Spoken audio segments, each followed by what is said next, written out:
Hello everyone. I am sorry that it's been a few days. I must confess I haven't gotten into the Word, and that needs to change. Um, it's been kind of crazy with the transitioning between different cities, so just bear with me and pray for my anxiety. It's pretty high right now. I start my first night shift tomorrow night. I'm excited, but also anxious. So, with that being said, I am starting my new night shift routine tonight. So, that is why I'm recording this at 9:35 p.m. I'm going to start to do the next day's reading during the night so that I could just get it posted and then you guys can listen along or read along with me in the morning or whenever you have time during that day. So it's consistent and with the same day that you're watching the video. So without any further ado, I'm going to start reading. So today is February 12th, but I'm going to read February 13th. Reading. So just start out on everything. If I can find it. Okay.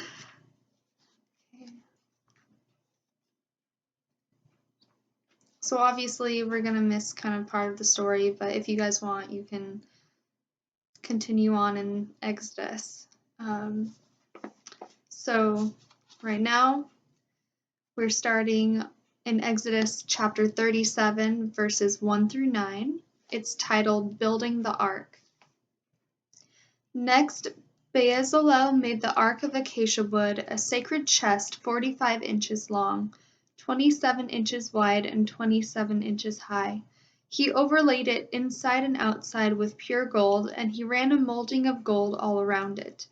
He cast 4 gold rings and attached them to its 4 feet, 2 rings on each side. Then he made poles from acacia wood and overlaid them with gold. He inserted the poles into the rings at the sides of the ark to carry it.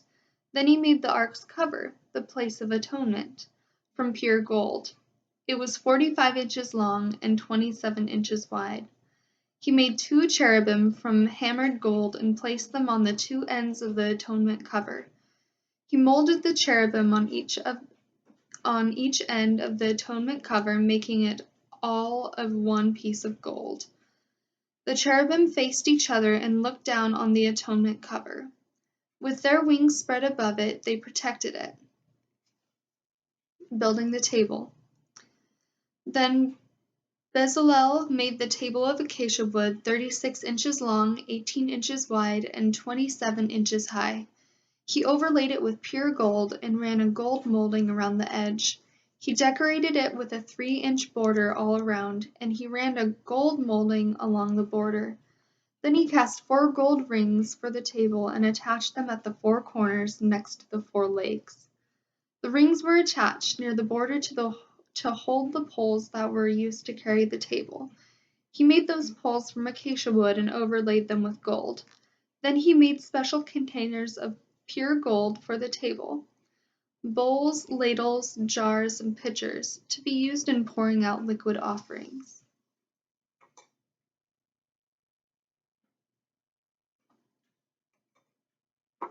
Building the lampstand. Then Bezalel made the lampstand of pure hammered gold. He made the entire lampstand and its decorations of one piece: the base, center stem, lamp cups, buds, and petals. The lampstand had 6 branches going out from the center stem, 3 on each side. Each of the 6 branches had 3 lamp cups shaped like almond blossoms, complete with buds and petals. The center stem of the lampstand was crafted with 4 lamp cups shaped like almond blossoms, complete with buds and petals. Okay. There was an almond bud beneath each pair of branches where the 6 branches extended from the center stem, all made of one piece. The almond buds and branches were all of one piece with the center stem, and they were hammered from pure gold. He also made 7 lamps for the lampstand, lamp snuffers and trays, all of pure gold. The entire lampstand, along with its accessories, was made from 75 pounds of pure gold. What? Building the incense altar. Then Bezalel made the incense altar of acacia wood. It was 18 inches square and 36 inches high, with horns at the corners carved from the same piece of wood as the altar itself.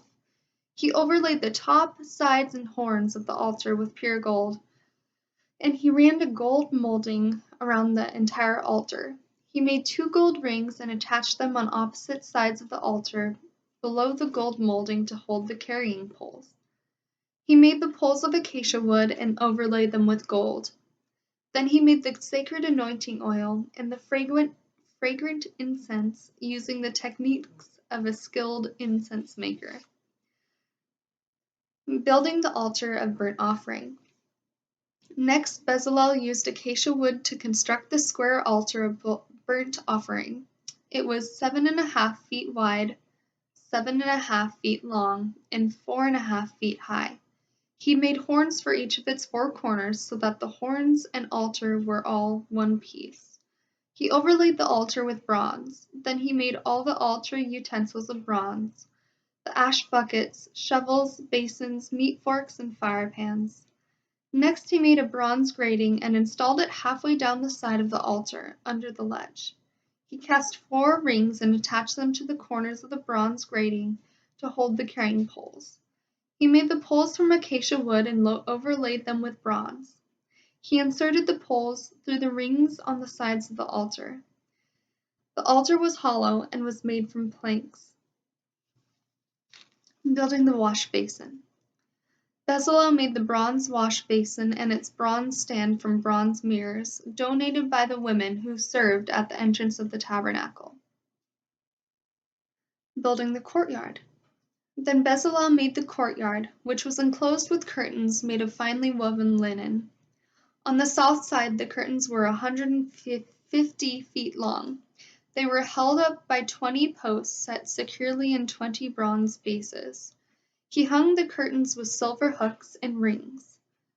He made a similar set of curtains for the north side, 150 feet of curtains held up by 20 posts set securely in bronze bases. He hung the curtains with silver hooks and rings. The curtains on the west end of the courtyard were 75 feet long, hung with silver hooks and rings and supported by 10 posts set into 10 bases. The east end, the front, was also 75 feet long. The courtyard entrance was on the east end, flanked by 2 curtains. The curtain on the right side was 22.5 feet long and was supported by 3 posts set into 3 bases. The curtain on the left side was also 22.5 feet long and was supported by 3 posts set into 3 bases. All the curtains used in the courtyard were made of finely woven linen. Each post had a bronze base, and all the hooks and rings were silver. The tops of the posts of the courtyard were overlaid with silver, and the rings to hold up the curtains were made of silver. He made the curtain for the entrance to the courtyard of finely woven linen, and he decorated it with beautiful embroidery in blue, purple, and scarlet thread. It was 30 feet long, and its height was 7.5 feet, just like the curtains of the courtyard walls. It was supported by 4 posts, each set securely in its own bronze base. The tops of the posts were overlaid with silver, and the hooks and rings were also made of silver. All the tent pegs were used in the tabernacle and courtyard were made of bronze. Inventory of materials. This is an inventory of the materials used in building the tabernacle of the covenant. The Levites compiled the figures as Moses directed, and Ithamar, son of Aaron the priest, served as recorder. Bezalel, son of Uri, grandson of Hur, of the tribe of Judah, made everything just as the Lord had commanded Moses. He was assisted by Aholiab, son of Ahisamash of the tribe of Dan, a craftsman expert at engraving, designing, and embroidering with blue, purple, and scarlet thread on fine linen cloth. The people brought special offerings of gold totaling 2,193 pounds, as measured by the weight of the sanctuary's shekel. This gold was used throughout the tabernacle. Excuse me. The whole community of Israel gave 7,545 pounds of silver, as measured by the weight of the sanctuary shekel. This silver came from the tax collected from each man registered in the census. The tax is 1 bekah, which is half a shekel based on the sanctuary shekel. The tax was collected from 603,550 men who had reached their 20th birthday. The 100 bases for the frames of the sanctuary walls and for the posts supporting the inner curtain required 7,500 pounds of silver, about 75 pounds for each base. The remaining 45 pounds of silver was used to make the hooks and rings and to overlay the tops of the posts.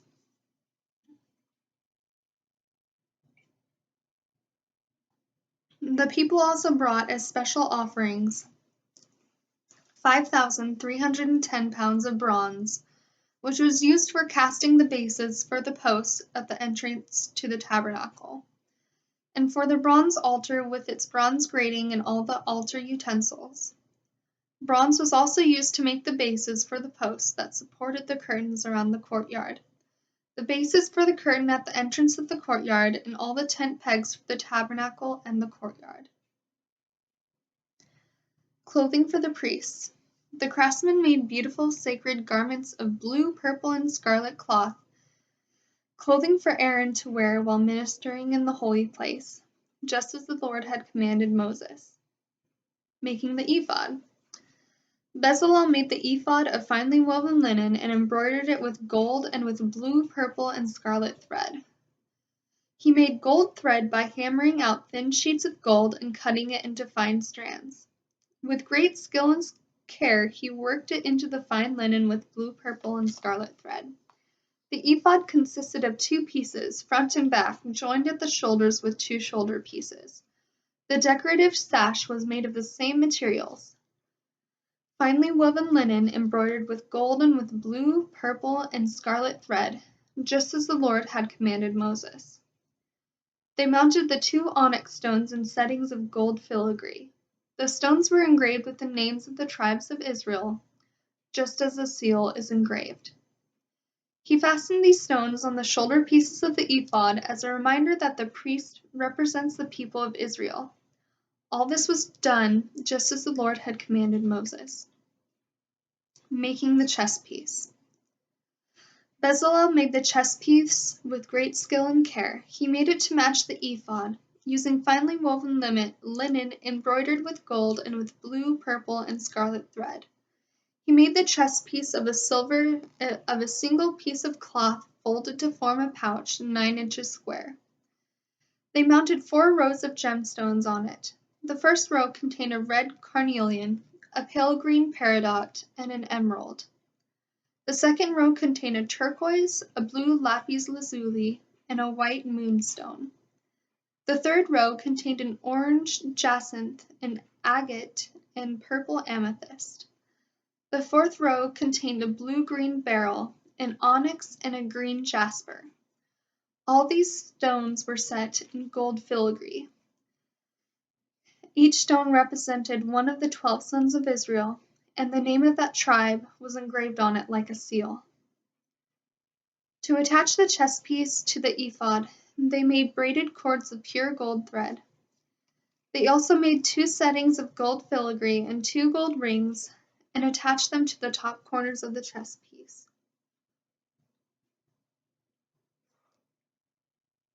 Oh, wow, guys. Sorry. I'm getting used to trying to stay up late. Then they made 2 more gold rings and attached them to the front of the ephod, below the shoulder pieces. Just above the knot where the decorative sash was fastened to the ephod, they attached the bottom rings of the chest piece to the rings on the ephod with blue cords. In this way, the chest piece was held securely to the ephod above the decorative sash. All this was done just as the Lord had commanded Moses. Additional clothing for the priests. Bezalel made the robe that is worn with the ephod from a single piece of blue woven cloth, with an opening for Aaron's head in the middle of it. The opening was reinforced with a woven collar, so it would not tear. They made pomegranates of blue, purple, and scarlet yarn and attached them to the hem of the robe. They also made bells of pure gold and placed them between the pomegranates along the hem of the robe, with bells and pomegranates alternating all around the hem. This robe was to be worn whenever the priest ministered before the Lord, just as the Lord had commanded Moses. They made tunics for Aaron and his sons from fine linen cloth. The turban and the special head coverings were made of fine linen, and the undergarments were also made of finely woven linen. The sashes were made of finely woven linen and embroidered with blue, purple, and scarlet thread, just as the Lord had commanded Moses. Finally, they made the sacred medallion, the badge of holiness, of pure gold. They engraved it like a seal with these words, "Holy to the Lord." They attached the medallion with a blue cord to Aaron's turban, just as the Lord had commanded Moses. That was the ending. I apologize for all of the pauses and all of that. I guess I'm a little tired. But I want to get more consistent with this. So I just thank you guys for joining me, and also stay tuned for more recipe videos. It's gonna take a little bit. I just don't see it happening very well while I'm here because I'm just kind of making like super simple meals that don't require a lot of prep. So anyway, let me know your prayer requests and how you're doing, and I'm just excited to continue this with you. Have a wonderful day.